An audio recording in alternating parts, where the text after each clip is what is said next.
story about these two. Magesh is the teacher of fun for me. If I don't have fun, he will make sure that I laugh. He will make sure he will play. Just throwing the ball, just stealing my slippers and going into the garden with it and leaving it muddy for me to find later in the evening. Oh, a whole lot of things. And Swati is a girl, a regular 13-year-old girl, 14-year-old girl, who watches a lot of TV too and loves to dress up, loves to be like the teenager, loves to show, these teenagers show their teeth from the pant, from under the pant, the girls and the boys. She loves to do that and she gets caught for, in trouble. She gets into trouble with me at school every day. This is a very, very regular thing that your underpants shows. Do you people resonate with that idea? Yeah, you do. So she is one of the fashion icons at Lotus. Now the story goes like this. Swati has an obsession of scratching somebody's nail, foot nail, toe nail.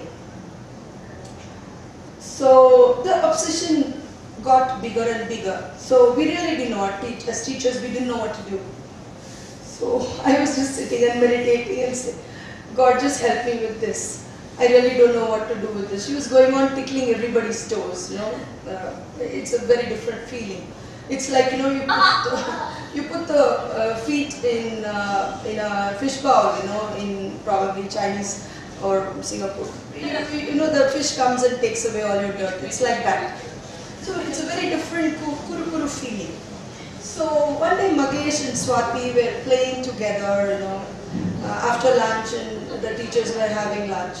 So after about 10-15 minutes, Swati comes with a nail filled with blood. She had taken out Magesh's nail, and Magesh had sat and allowed for that to happen. I had tears. I didn't know what answer I would give Magesh's mother. I didn't know how I would explain this to Swati's mother. And I took them into a room and I sat them down. And in silence, I tried to understand, as a teacher, what is my role in this happening? And this happens somewhat like this on an everyday basis with our children. The truth is, Swati was cured of this particular obsession after that. And Magesh had allowed him to be the tool by which Swati could be cured of that. So, what am I doing in that group? What really am I doing in that group? Tell me. So these two kids taught me love at a very, very different level. A very different level. I didn't have answers for the parents as to why the nail was like that. It grew out in 2 weeks. The nail grew out in 2 weeks. And Swati was completely cured of her nail scratching. As the role of the teacher or as a parent, what do we do in school that allows for such healing and freedom to coexist in the environment that we all don't even know what's the root cause of it? Move on to the next one. Yeah, when Mikey presented the spiritual dimension, I meditated on it, thought about it, we spoke, we didn't speak. For me, it is the last frontier actually. In our quest for curing autism, we went through sensory approaches, diets, rhythms, art therapy, music therapy, nature walks. Methodologies exist that drew from experience that was leading edge at that point in time. Today, the leading edge is now. Now, we have to look for answers into our spirit. What is spirit? Spirit is nothing but you when you're connected with your inner being or the soul, which is really, really a place of peace, joy, appreciation, exhilaration, passion. If you are cooking with passion, you are spiritual. If you bring passion into your writing, you are spiritual. If you bring joy into your interaction, in being present when you talk to one another, that is being spiritual. Not just meditation, not just yoga, not just this or that or anything, methodologies that is being presented. Spirituality is your spirit being present with you in every single moment that you're breathing, you're living. That is all that spirituality is all about. It's nothing rocket science. It is simply bringing your spirit or the presence of all of you as you listen to one another, as you write, as you walk, as you eat, as you do anything in your life. Next, please.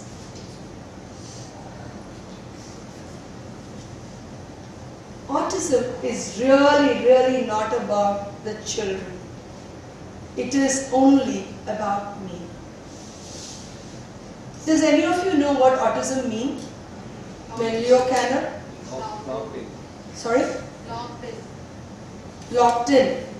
Auto means inward, looking inward. Autism means the process of looking inward. So how can we call our children autistic? Am I not looking inside me? So you should call me also autistic. Right? So it is really about me, not about the children. The moment I look inside and I can feel the spirit traveling with me in joy, in everything that I do, then I have reached the purpose for which our children are amongst us.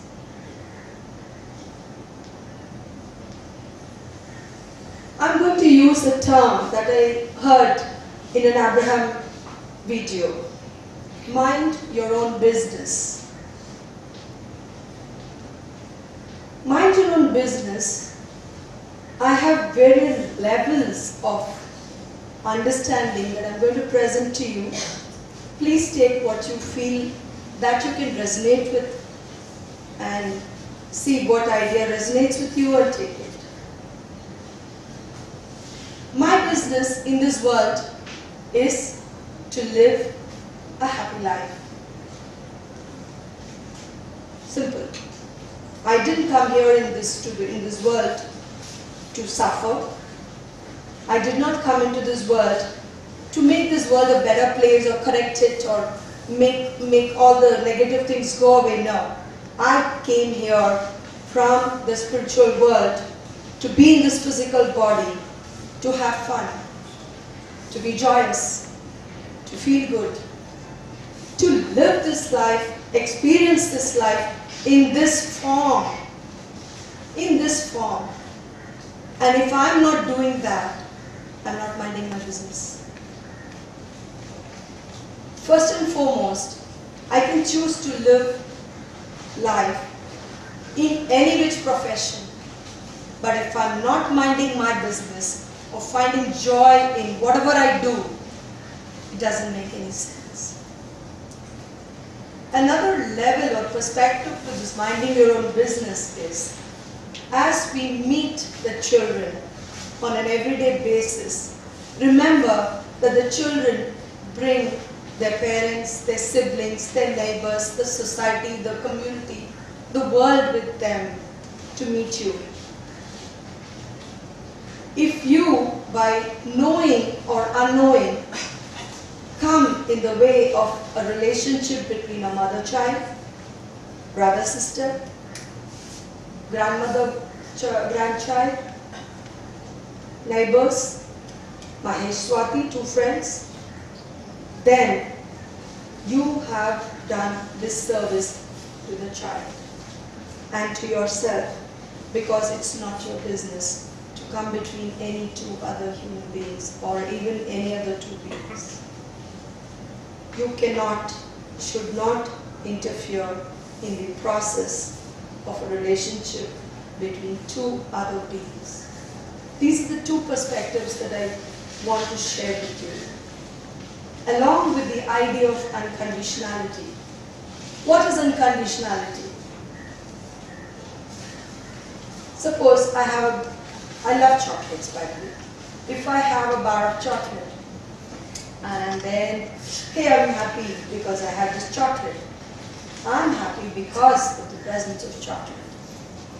But suppose I can find that happiness just with the idea of the chocolate. That takes the condition off a little bit.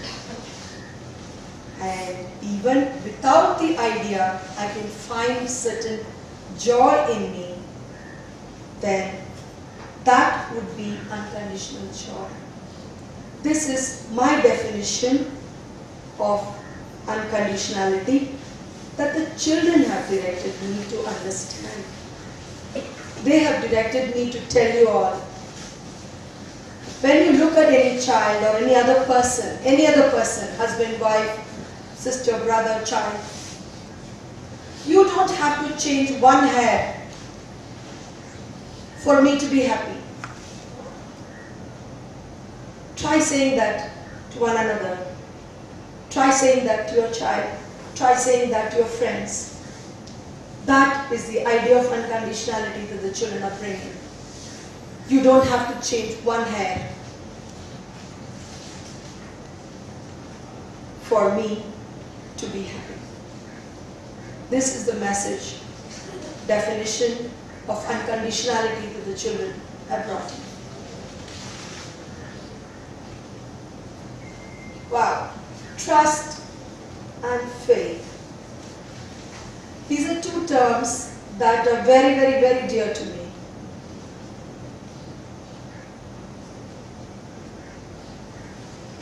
Trust at the basic level is,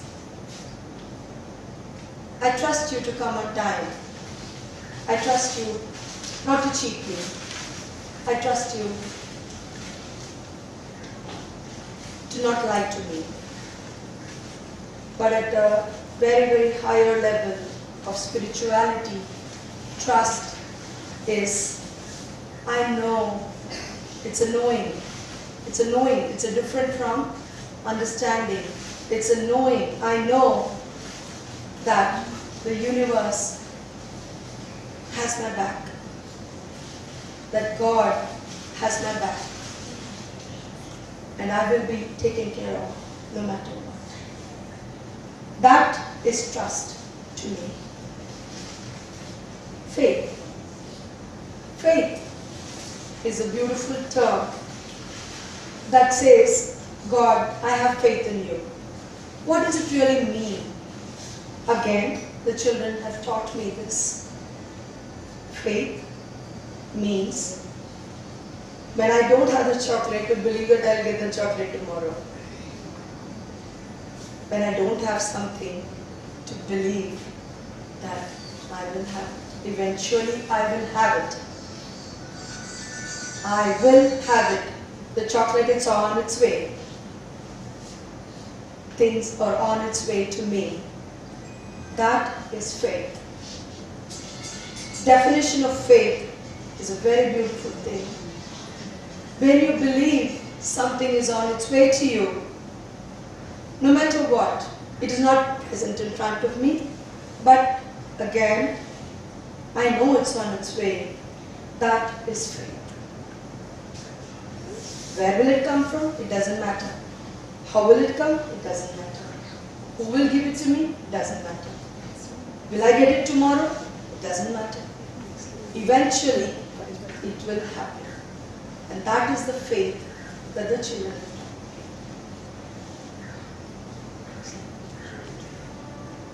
have. Again, this is a phrase that I am borrowing from an Abraham video. We never get it wrong and we never get it right. Done.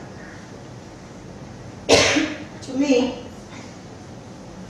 what this means is everything that I do, everything that I think, everything that I feel is on my path. On my path to where? On my path to joy. Not to some great God who is sitting on a cloud up there. No. Just to joy, whatever I do is on my path. We can never get it wrong because it is never done. It is never closed. Life doesn't end. It is one continuous life. Whatever form we are in. Tomorrow, somebody spoke earlier saying the body doesn't exist. The two terms in English Mike spoke about the body and the bodiless. I get Lata? I get a few more minutes. So, in whatever form that I'm in, the life is a cycle. And because life is a cycle, it is never done. Who's to say that it is done? Who's to say that? Do we get a college degree that says it is done? No. Who's to say it is wrong? Nobody says it's wrong. If the society says it, then move away. If somebody says you're wrong, forget it. If it doesn't feel good to you, forget it. Don't do it. If it is easy, do it. If it feels right, do it. If it feels wrong, don't do it. If it is not easy, if it is a struggle, don't do what you're doing. Life is meant to be easy. And that is what I mean by saying we can't get it wrong.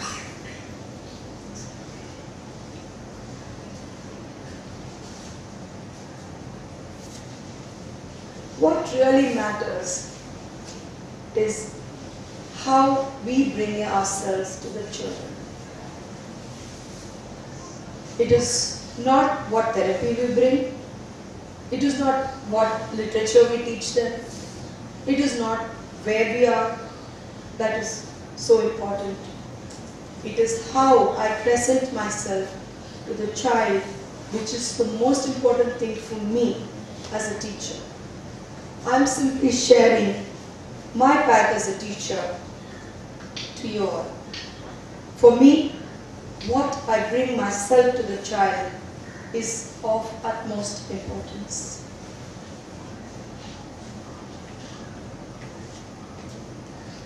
Here is a beautiful image of the emotional scale, wherein the lower rungs are talking about depression, fear, jealousy, greed, anxiety, and slowly you move up towards joy, love, and enlightenment.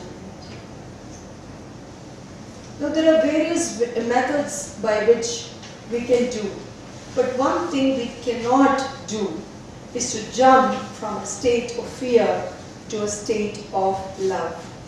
If you are fearful, if you are raging, you cannot jump to a state of appreciation. You have to do it one step at a time. You have to do it slowly. It's like, again, an imagery that I heard from Abraham. I'm using a lot of Abraham. An imagery, a train is going at 100 miles per hour in one direction, and suddenly you want to change direction. What happens to it? And what happens to you if you're sitting in the train? God bless you. So the train has to go slow, stop, and then slowly pick momentum on the other direction. Our life, our emotional state, our spirituality, our joy, our appreciation of everything comes from this imagery for me. You got to do it slow, you got to do it one step at a time, and you will have the trust or the faith you need to have that you will be there eventually.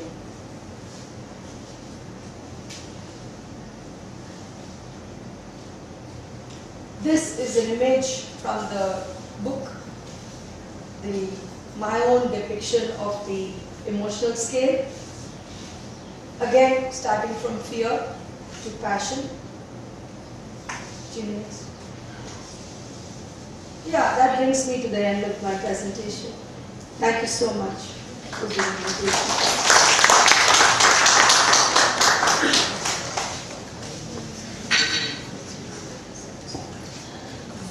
In any way, can I answer any question raised in your mind?